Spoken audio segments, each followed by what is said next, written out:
Hey, this is Aaron, And this is Kristen. and this is the Drive Mode Show. Hey, Aaron. What do you want to talk about today? I think we should talk about the Land Rover Defender. Ooh, I love the Defender. I really love the old vintage ones the best, to be honest. But the new one is better in a lot of ways.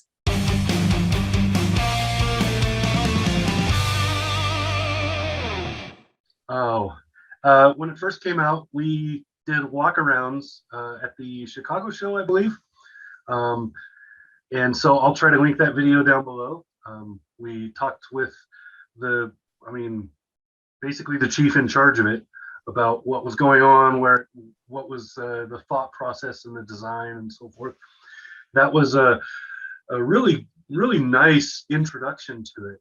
Now I have one in my driveway and I've had it all week, and I have a 110, and it's a great vehicle. The only thing I could ask for is I wish that it was a diesel instead of the V6, just because when I think British vehicles, for whatever reason I always think diesel engines because they're just so smooth in those.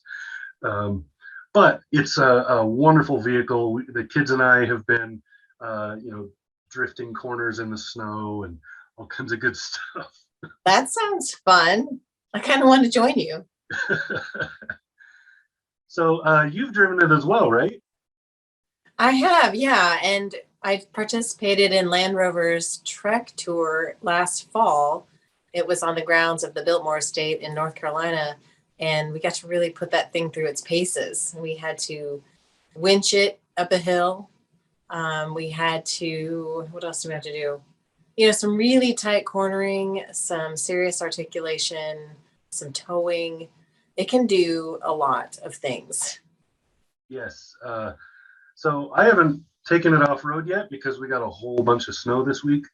And it's only basically today that it's been over 20 degrees outside. So, but I'm hoping this weekend or very early next week, I will take it out to my favorite spot and go do some of that. And then we will actually see each other at the Chicago Auto Show next week. Yes, we will. But yeah, I wish we could go off-roading though, because that's a lot of fun in the Defender. I feel like a lot of Defenders never really get to go off-road, and that's sad because that's what they're meant for. They're meant to get dirty and really tackle the rough terrain. it's the vehicle people think of when they think of the British military in the 60s, because it's the truck that you would see as the Jeep of Britain. So it was the British version of what we had as a Willys Jeep, and the Defender's older brother, the Discovery, which is a very well done vehicle, is what we think of when we think of African safaris, For because sure. that's the vehicle you see all the time out on safari. And what I like the most about the Defender so far is that it is not ignoring those roots. It still has the little pony windows and the tiny roof hump in the back. It still has that kind of it can go anywhere feel when you're behind the wheel, but it is very luxurious. So it's easy to see how people would think that it's no longer capable of those things. But for such a tiny wheel gap between the well and the tire, it has a huge amount of articulation under there. Capability of stretching, it's pretty amazing. Yeah, it really can reach. And we're a Land Rover family. We own a 2000 Range Rover in the P38 body style that's currently in the shop getting a new transmission. And we also have a Land Rover LR4, which is the graduation of the Discovery. And that's a 2013. It's still kicking butt and it's still very good. People give Land Rover, I think, a hard time because they think it's in the shop a lot, but really, I mean, we have our 20-year-old Range Rover, of course, it's in the shop, you know, but the other one, we hardly ever have to do anything to it. Well, you're probably familiar with the old British axiom of if you look underneath your Rover and the ground is clean, there's something wrong with it. It's true. True. it's supposed to be leaking. It's, and that actually stems from way back in the day when they used cork seals. And when the engine is cool, the cork it contracts, and it would allow a tiny bit of leak in most engines. And then when the engine warmed up and started, the cork expands and it seals everything up totally again, and you don't get those leaks.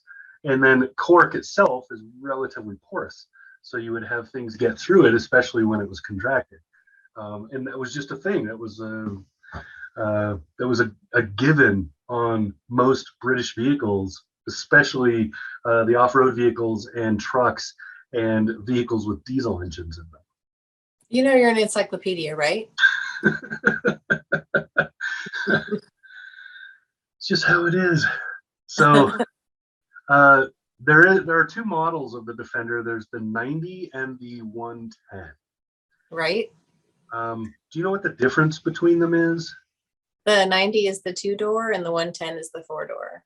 Right. And I'm told that in some other markets where the Defender is being sold, there are jump seats in the back of the 110, little seats that pop down. Right. That cracks me up because I've used that cargo area. I hauled a whole bunch of wood pellets for our wood burning stove. And I don't know where you put your legs if you're sitting in one of those because I don't, yeah. high platform back there. I love the swing open door. It reminds you that the vehicle's British because it swings towards the curb, whereas in Britain it would be swinging away.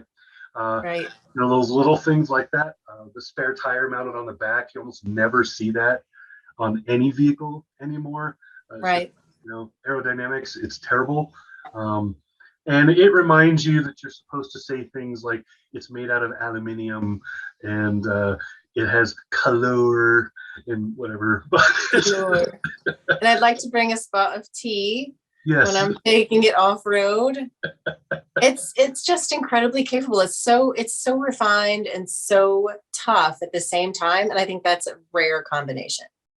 A very rare combination. And one of the things this one has, so Land Rover and Jaguar are the same company. Jaguar Land Rover is the official name of the company. And this one has a 3-liter 6 gas engine that is a mild hybrid. And that's really, like, if you look at the Jaguar Land Rover lineup, that engine is in pretty much everything. They have different tunings for it, but it's the same engine across the board. And it has a very good reputation. Roughly 400, I think it's 395 horsepower in this one. And then the 8-speed automatic transmission also seen all over the place. The difference here is that the Defender has full-time all-wheel drive with low gearing. So it's kind of the European 4-wheel drive. So it's Americans, we tend to think of 4-wheel drive as a transfer case and a split 50-50 between the axles. Europeans think more in terms of pushing towards front or rear, but still having a low gear option for crawling and things like that. So it's roughly the same, but not quite the same. And really nicely done, especially in the bad weather. It drives really well. It does. It can really tackle just about anything. And, you know, taking it on the trek competition, I got to see it at some pretty tough conditions, and it tackles them quite well. It doesn't have a problem with anything. If you're somewhere where you need to be in a reliable vehicle, that thing can go. Mm-hmm. I have 2 issues with it. My first one is there's no heated steering wheel for $70,000 car. Kind of expect to have a heated steering because where I live, it's very cold. Yeah. After you're done scraping the windows, you kind of want to put your hands on a toasty wheel. I don't blame you. The second thing that bugs me is just a matter of evolution, and that is that the infotainment has voice recognition, but it's really spotty. It takes a while to respond, and it's fairly slow, but it is hands-free. So you can say, hey, Land Rover, hey, Rover, whatever, and it will respond back and forth, but it's slow in those responses.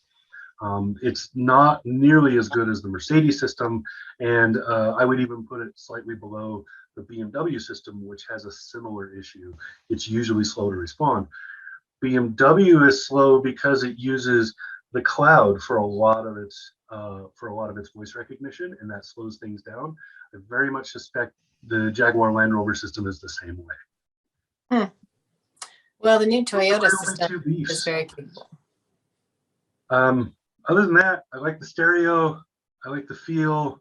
I like the drive. I like the eyeballs because everybody's like, ooh. You like that? Yeah, Hey. it's a great vehicle. It is. It's a good looking vehicle. It has a distinctive look. It's very British. And yeah, I'm ready to take one off road now. I'm a little bit jealous that you have one right now. It's extremely smooth on the road. So I'll be interested to see what it can do off the road, and I'll have a full review of it after I've done that. So there you go. Get dirty. It's not hard. It's in like pearl white or something, which is a color that actually looks really good on this. I normally don't like white or black. I think they're boring colors, but on this particular one, it's a very, very good color. Fuji white, that's the official name for it. It's a very not bright, like not like in your face bright white, like GMC has a bright white like that. That looks good on a lot of their SUVs, but it's a little more subdued than that. But it's not an eggshell or something. It's just a nice kind of paper contemporary white, and it just fits the vehicle. So British white. Yep. Only it's Fuji, which is like Japanese. True. Well, it sounds good to me. Looking forward to your full report. Cool. This is Aaron. And this is Kristen. This is the Drive Mode Show. Subscribe.